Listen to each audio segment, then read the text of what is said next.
মাধ্যমিক কোশ্চেন বাঞ্চ ডাফ অ্যান্ড ডট 2024 পেজ নাম্বার 357 রয়েছে Sujapur girls high school HS. এই স্কুলটিতে যে সিন, আনসিন এবং গ্রামার পার্টের কোশ্চেনগুলি রয়েছে সেগুলির সমস্ত সমাধান দিব। তো এখন সেকশন এ তে প্রোজ পার্ট থেকে সিন রয়েছে, এটি রয়েছে ফাদার সেলফ থেকে। শুরুতে রয়েছে এমসিকিউ প্রশ্ন। When Swami entered the class Samuel was teaching dash. অ্যান্সারটা হচ্ছে বিয়ের দাগ অ্যারিথমেটিক। স্বামী যখন ক্লাসের সম্মুখে ছিল তখন সামুয়েল অঙ্ক পড়াচ্ছিলেন। এরপরে Swami was late to school by dash. অ্যান্সারটা হচ্ছে option A half an hour, আধ ঘন্টা দেরি করেছিল। Samuel was impressed with dash. অ্যান্সারটা সি এর দাগ স্বামীজ ফাদার। এরপর রয়েছে Swami believed that Samuel got most angry while dash. অ্যান্সারটা হচ্ছে option D inspecting home lessons. তো স্বামী ভেবেছিল বা স্বামীর বিশ্বাস যে সামুয়েল সব থেকে বেশি রেগে যায় যখন সে বাড়ির কাজ চেক করে আর কি, পরীক্ষা করে। For not having done his homework Swaminathan made an excuse of dash. অ্যান্সারটা হচ্ছে সি এর দাগ হেডেক। এরপরে বিয়ের দাগে রয়েছে complete the following sentences with information from the text. Standing at the entrance of his class স্বামী স সামুয়েল। এরপরে ড্যাশ রয়েছে। তো ক্লাসের সামনে বা সম্মুখে দাঁড়িয়ে স্বামী দেখেছিল সামুয়েলকে। অ্যান্সারটা এই লাইনে রয়েছে সামুয়েল ওয়াজ টিচিং অ্যারিথমেটিক। তো অ্যান্সারটা হবে ওয়াজ থেকে ওয়াজ টিচিং অ্যারিথমেটিক, এইটুকু লিখে দিলে অ্যান্সারটা হয়ে যাবে। এরপর রয়েছে স্বামী came to school because his father. এরপরে ড্যাশ। তো স্বামী স্কুলে এসেছিল কারণ তার বাবা। অ্যান্সারটা এই লাইনে রয়েছে my father said I should not miss school sir. তো এটাকে সাজিয়ে একটু লিখতে হবে, সাজিয়ে লিখলে হবে advised that he should not miss school. তো তার বাবা অ্যাডভাইস করেছিল যে তার স্কুল মিস করা উচিত নয়। এরপর রয়েছে স্বামী said he had not done his homework because. এরপরে ড্যাশ। তো বিকজ এরপরে he had a headache, HEADACHE। তাহলে অ্যান্সারটা হলো হি হ্যাড এ হেডেক, অর্থাৎ তার মাথা ব্যথার কারণে সে বাড়ির কাজ করতে পারেনি। এরপরে রয়েছে ট্রু ফলস এবং সাপোর্টিং স্টেটমেন্ট দিতে বলা রয়েছে। Swami was confident that Samuel would behave well with him. তো স্বামী কনফিডেন্ট ছিল, নিশ্চিত ছিল যে সামুয়েল তার সঙ্গে ভালো বিহেভিয়ার বা ভালো আচরণ করবে। এটা হচ্ছে ফলস হবে। সাপোর্টিং স্টেটমেন্টটা এই লাইনটা হবে Swami hoped Samuel would scold him severely. এই লাইনটা লিখে দিলে সাপোর্টিং স্টেটমেন্টটা হয়ে যাবে। এরপর রয়েছে Samuel was never angry while checking the homework of his students. তো বলছে Samuel was never angry, Samuel কখনো রেগে যান না যখন সে বাড়ির কাজ চেক করে তার স্টুডেন্টদের। এটাও হচ্ছে ফলস হবে। সাপোর্টিং স্টেটমেন্টটা এই লাইনটা হবে to Sammy's thinking this was the time when Samuel got most angry. এই লাইনটা লিখে দিলে সাপোর্টিং স্টেটমেন্টটা হয়ে যাবে। এরপর দুইয়ের দাগে রয়েছে পোয়েট্রি পার্ট থেকে scene, my own true family থেকে রয়েছে। তো প্রথমে রয়েছে এমসিকিউ প্রশ্ন। The old woman said that she had the poet's secret inside dash. অ্যান্সারটা হচ্ছে option A her little bag. এরপর রয়েছে the poet's own true family is the dash. অ্যান্সারটা হচ্ছে সি এর দাগ ওক ট্রিজ। এরপরে the poet was tied to a or an. এরপরে ড্যাশ রয়েছে। অ্যান্সারটা হচ্ছে বি এর দাগ স্ট্যাক, তাহলে এ স্ট্যাক। এরপরে রয়েছে when oak trees are chopped down the poet. এরপরে ড্যাশ।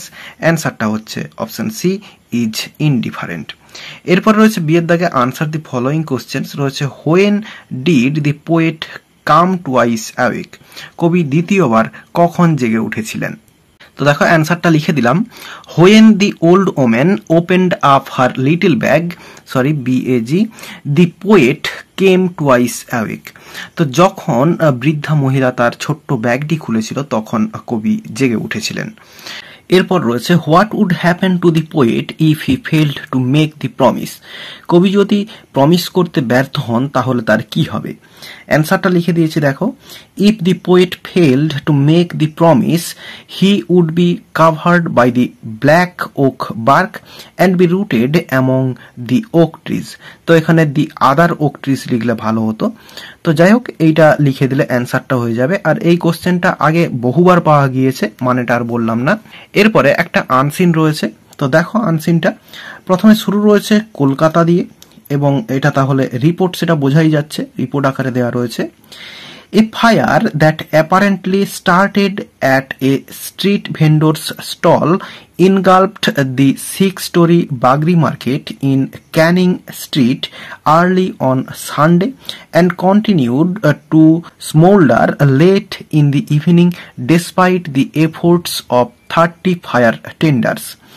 একটি রাস্তার যে ভেন্ডরের স্টল, সেখান থেকে একটি আগুন লেগে গিয়েছিল এবং আগুনটা গ্রাস করে নিয়েছিল একটা 6তলা বাগড়ি মার্কেটকে ইন ক্যানিং স্ট্রিট, যেটা ক্যানিং স্ট্রিটে অবস্থিত, আর্লি অন সানডে, রবিবার খুব সকালের দিকে বা ভোরের দিকে, and continued to smoulder late in the evening, এবং দেরিতে সন্ধ্যা পর্যন্ত এটা চলছিল, অর্থাৎ অগ্নিটা চলছিল, অগ্নিকাণ্ডটা চলছিল, despite the efforts of 30 fire tenders, অর্থাৎ 30টি যে ফায়ার ব্রিগেডের যে ইঞ্জিন তাদের প্রচেষ্টা সত্ত্বেও। এরপর রয়েছে scores among the nearly 1000 traders who have shops happen to be among the city's biggest wholesale market gathered from early morning and watched helplessly, many of them in tears. With Puja approaching, most had bolstered their stocks. তো বলছে কাছাকাছি 1000-এর মতো traders, অর্থাৎ ব্যবসায়ী যাদের সেখানে দোকান ছিল, যেটা হচ্ছে এই নগরের সব থেকে বড় হোলসেল মার্কেট, তারা সেখানে জড়ো হয়েছিল, অর্থাৎ দোকানের মালিকরা সেখানে জড়ো হয়েছিল। ফ্রম আর্লি মর্নিং, খুব সকালে, অর্থাৎ সকাল থেকেই, অ্যান্ড ওয়াচড, এবং দেখেছিল, হেল্পলেসলি, অসহায়ভাবে। তাদের অনেকের চোখে জল চলে এসেছিল, যেহেতু পূজা সামনে চলে এসেছিল এবং পূজার জন্য যে স্টক সেটা তারা জমা করে নিয়েছিল। The total losses are expected to exceed raise at 200 crore। বলছে টোটাল যে লসটা, অর্থাৎ এইখানে যে অগ্নিকাণ্ডের ফলে যে লসটা, সেটা ক্রস করে গিয়েছে হচ্ছে 200 crore, অর্থাৎ 200 কোটি, এটা হচ্ছে আশা করা যাচ্ছিল। Several traders alleged the 1950s building lacked a functional firefighting system despite stocking flammable stuff like perfumes, medicines, plastic and leather goods and stationery.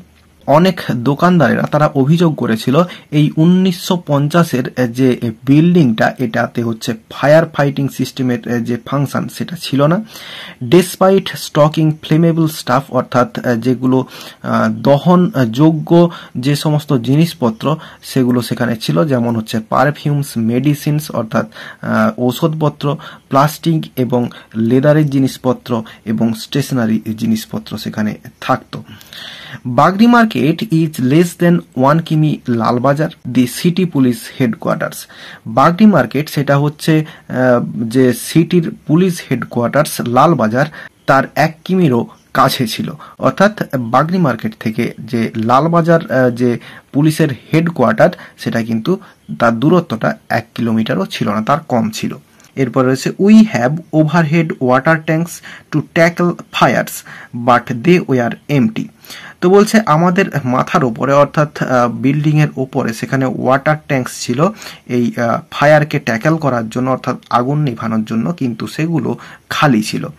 There R no স্প্রিংকলার্স, অর্থাৎ সেখানে জল ছিল না, বা জল ছেটানোর মতো জল ছিল না। A trader who did not want his name to be said, একজন ব্যবসায়ী যে নাম বলতে ইচ্ছুক এরকম একজন ব্যবসায়ী সে হচ্ছে বলেছিল এটা। Adopted from a report published in the Telegraph, the Telegraph পত্রিকা থেকে এই অংশটা নেওয়া হয়েছে। তাহলে মানেটা বলে দিলাম। এবার চলো কোশ্চেনের অ্যান্সারগুলো দেখে নেওয়া যাক। প্রথমে রয়েছে এমসিকিউ প্রশ্ন, the number of fire tenders deployed was dash. অ্যান্সারটা হচ্ছে option A 30। Traders who had shops in the market gathered dash. অ্যান্সারটা হচ্ছে option A from early morning. এরপর রয়েছে the fire engulfed Bagree market on dash. অ্যান্সারটা হচ্ছে option A Sunday. এরপর রয়েছে দি ফায়ার স্টার্টেড, এরপরে ড্যাশ রয়েছে, অ্যান্সারটা হবে option D at a street vendors stall. এরপর রয়েছে Bagree market is situated near dash. অ্যান্সারটা হচ্ছে অপশন সি ক্যানিং স্ট্রিট। এরপর রয়েছে the total losses are expected to exit, এরপরে ড্যাশ রয়েছে, অ্যান্সারটা হবে বি এর দাগ রেজ 200 crore। এরপরে ট্রু ফলস রয়েছে এবং সাপোর্টিং স্টেটমেন্ট দিতে বলা রয়েছে। প্রথমে রয়েছে all the traders were in tears while they were watching the fire. তো সমস্ত দোকানদারেরা তারা হচ্ছে কেঁদে ফেলেছিল যখন তারা এই আগুনটা দেখছিল। অ্যান্সারটা হচ্ছে ফলস হবে। তো সাপোর্টিং স্টেটমেন্টের যে মেন জায়গাটা সেটা হচ্ছে এইখানে রয়েছে many of them in tears with puja approaching most had bolstered their stocks. তো এই জায়গাটা হচ্ছে মেন জায়গা, many of them in tears with puja approaching. তো এই জায়গাটা লিখে দিয়ে ডট ডট দিয়ে দিলে হয়ে যাবে, বা যদি পুরো লাইনটা লিখতে যাও তাহলে কিন্তু এই স্কোর্স থেকে এই স্টকস পর্যন্ত লিখতে হবে, লাইনটা কিন্তু অনেকটাই বড় হয়ে যাবে। এরপর রয়েছে it was possible to put out the fire completely after the efforts of the tenders. বলছে আগুনটা পুরোপুরি নেভাতে সক্ষম হয়েছিল 30টা যে ফায়ার টেন্ডার্স এসেছিল সেই ফায়ার টেন্ডার্সের দ্বারা। এটা হচ্ছে ফলস হবে। সাপোর্টিং স্টেটমেন্টটা এখানে রয়েছে late in the evening despite the efforts of 30 fire tenders. তো পুরোটা লিখলে এই প্রথম লাইনটা থেকে লিখতে হবে, এই ফায়ার থেকে পুরো টেন্ডার্স পর্যন্ত লিখতে হবে।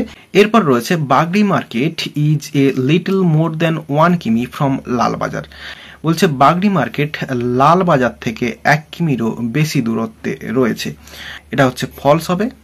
সাপোর্টিং স্টেটমেন্টটা এই লাইনটা হবে বাগরি মার্কেট ইজ লেস দেন 1 কিমি Lalbazar the city police headquarters. এতটা পর্যন্ত লিখতে হবে, এই লাইনটা লিখে দিলে সাপোর্টিং স্টেটমেন্টটা হয়ে যাবে। এরপরে রয়েছে সি এর দাগে অ্যান্সার দি ফলোইং কোশ্চেন্স রয়েছে name some flammable stuffs mentioned in the passage.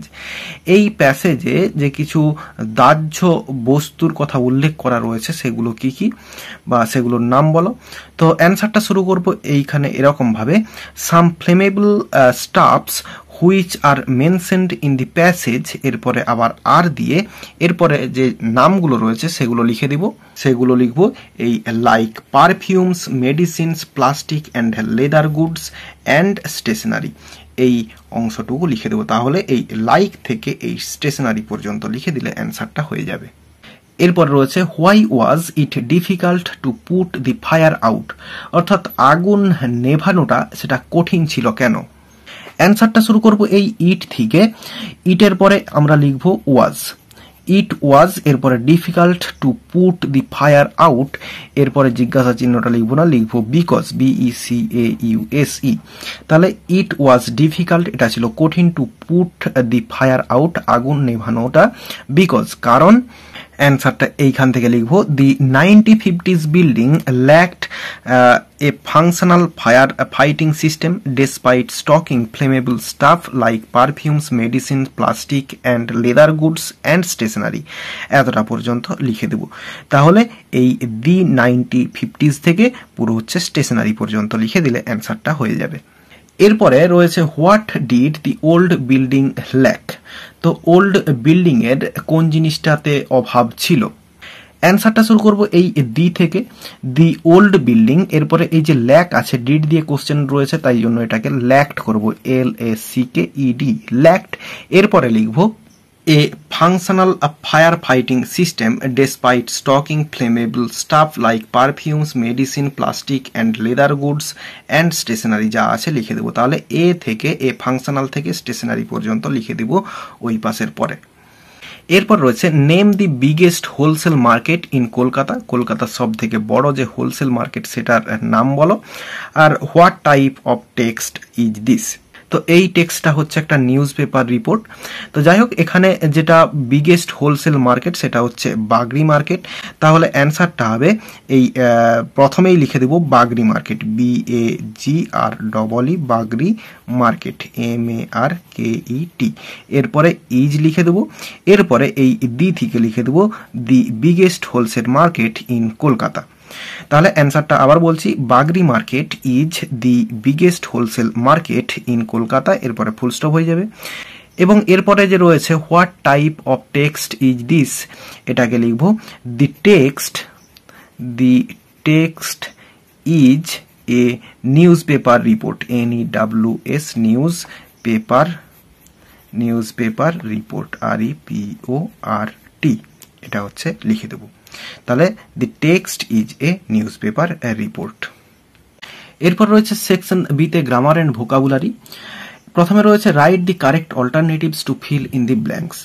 Minara Begum who dash, এখানে হবে who has been coaching national level gymnast for 30 years dash, এখানে হবে was surprised to receive a call from a parent soon after Dipa Karmakar dash, এখানে হবে finished 4th in the Olympics।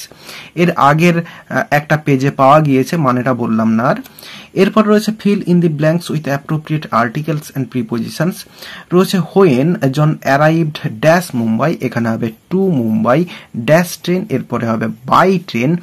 there was not a single penny, এরপরে in his pocket. এইটাও কিন্তু আগের একটা পেজে পাওয়া গিয়েছে, মানেটা আর বললাম না। এরপরে ডু অ্যাজ ডাইরেক্টেড রয়েছে। প্রথমে রয়েছে it was raining, the children could not go out to play. এটা হচ্ছে কমপ্লেক্স সেন্টেন্স করতে দেওয়া রয়েছে। তাহলে আমরা অ্যাজ দিয়ে শুরু করতে পারি। As it was raining, RAINING raining, এরপরে কমা দিয়ে সেকেন্ড সেন্টেন্স যা আছে লিখে দিলে হয়ে যাবে।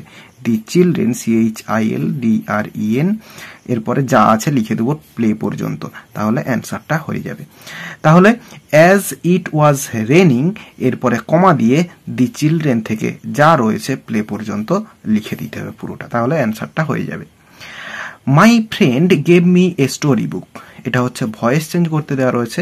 তাহলে মাই ফ্রেন্ড এটা পুরোটা সাবজেক্ট রয়েছে, গেভটা ভার্ব রয়েছে, এরপরে মি এটাও হচ্ছে অবজেক্ট রয়েছে, এবং এরপরে এ স্টোরি বুক এটাও কিন্তু অবজেক্ট রয়েছে। তাহলে দুটো অবজেক্ট রয়েছে। তো প্রথম যে অবজেক্টটা এটাকে ধরেই আমরা ভয়েস চেঞ্জটা করব।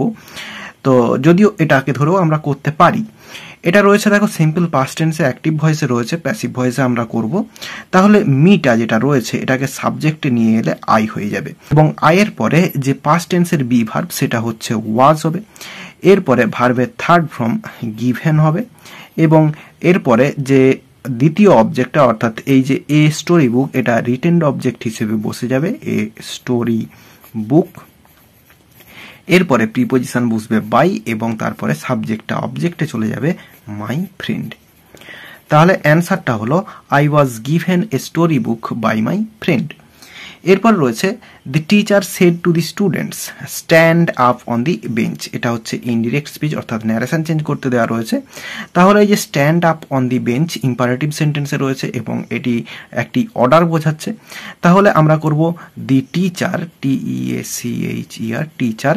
এরপরে এই যে সেড টু রয়েছে এটাকে আমরা করব ordered, ORDERED ordered the students, STUDENTS। এরপরে টু দিয়ে যোগ করে দেবো, to stand up on the bench. তাহলে অ্যান্সারটা হলো the teacher ordered the students to stand up on the bench. এরপরে সি এর দাগে রয়েছে ফ্রেজাল ভার্ব। প্রথমে রয়েছে the patient will recover with in a week. রিকভারের জন্য হচ্ছে কাম রাউন্ড হয়, খুবই সোজা, আগে অনেক পাওয়া গিয়েছে, তো এখানে কাম রাউন্ড অ্যান্সার হয়ে যাবে, কাম রাউন্ড। এরপরে রয়েছে please do not reject my proposal. রিজেক্টের জন্য হচ্ছে টার্ন ডাউন হয়, পুরো কমন, আগে বহুবার পাওয়া গিয়েছে, তো এখানে টার্ন ডাউন অ্যান্সার হয়ে যাবে। এরপর রয়েছে হি ওর এ হোয়াইট শার্ট, ওর পরিধান করা, এর জন্য হচ্ছে পুট অন হয়, তো এটাও অনেকবার হয়েছে, তো পুট অন এখানে অ্যান্সার হয়ে যাবে। এরপরে 6 দাগে রয়েছে ভোকাবুলারি, এগুলোর মানে আনসিন থেকে খুঁজে বের করতে হবে। প্রথমে রয়েছে ভেরি প্লিজেন্ট অ্যান্ড অ্যাট্রাকটিভ, এটার জন্য রয়েছে টেন্ডার, TENDER, টেন্ডার রয়েছে। এরপর রয়েছে basic systems and services for an organization, এটা হচ্ছে ফাংশনাল হবে, FUNCTIONAL, ফাংশনাল। এরপরে 3 দাগে রয়েছে সামথিং ডান সাকসেসফুলি, এটার জন্য রয়েছে ইনগালফড, GULFED, ইনগালফড। এরপরে 4 দাগে রয়েছে feeling sure about one's ability, এটার জন্য রয়েছে এফোর্ট, EFFORT। যদিও কিন্তু এখানে এই 4 দাগ এবং 2 দাগ আমার একটু সন্দেহ রয়েছে, তোমরা যদি অন্য কিছু পেরে থাকো আমাকে তাহলে কমেন্ট বক্সে কমেন্ট করবে। আর বলে রাখবো এখানে যে রাইটিং স্কিলগুলো রয়েছে তার মধ্যে 8 দাগ এবং 9 দাগ অর্থাৎ ইররেগুলার ক্লিয়ারেন্স অফ গার্বেজের ওপরে এডিটর লেটার, এটা দেওয়া রয়েছে, এবং ম্যাঙ্গো পিকিল, এটারও কিন্তু রাইটিং স্কিল আগেই আপলোড করা রয়েছে। ডেসক্রিপশন বক্সে যে প্লেলিস্টের লিঙ্কগুলি রয়েছে এবং আই বটনে যে সমস্ত প্লেলিস্টের লিঙ্কগুলি উঠছে ওখান থেকে তোমরা দেখে নিতে পারবে গিয়ে। আর এরই সঙ্গে সঙ্গে এই পেজটি সিন, আনসিন এবং গ্রামার পার্টের সমস্ত সমাধান দেওয়া হয়ে গেল। আশা করি বোঝাতে পারলাম। ভিডিওটি ভালো লেগে থাকলে একটি লাইক করো এবং বন্ধুদের মধ্যে শেয়ার করো, এবং আমার এই চ্যানেলে নতুন হলে চ্যানেলটি সাবস্ক্রাইব করে পাশে থাকা বেল আইকনটি প্রেস করো পরের ভিডিওগুলি সবার আগে পাওয়ার জন্য। এই ভিডিওতে এতটাই, দেখাবে নেক্সট ভিডিওতে। ভালো থাকো সবাই, ধন্যবাদ।